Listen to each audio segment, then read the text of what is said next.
நடந்து முடிந்துள்ள உள்ளூராட்சி சபை தேர்தலின் முல்லைத்தீவு மாந்தை பிரதேச சபைக்கான தேர்தல் முடிவுகள் வெளியாகியுள்ளன. கட்சிகள் பெற்றுக்கொண்டுள்ள வாக்குகளின் அடிப்படையில் இலங்கை தமிழரசுக் கட்சி 1364 வாக்குகளை பெற்றுக்கொண்டுள்ளது. ஐக்கிய மக்கள் சக்தி 990 வாக்குகளை பெற்றுள்ளது. அகில இலங்கை மக்கள் காங்கிரஸ் 808 வாக்குகளை பெற்றுக்கொண்டுள்ளது. தேசிய மக்கள் சக்தி 607 வாக்குகளை பெற்றுள்ளது.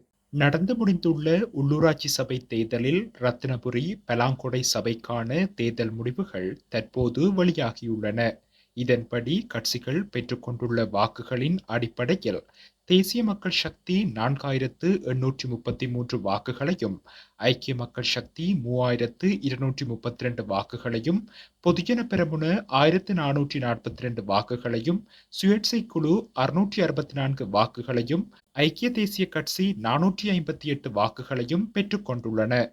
தேர்தல் முடிவுகளை உடனுக்குடன் அறிந்து கொள்ள யாழ் குரலுடன் இணைந்திருங்கள்.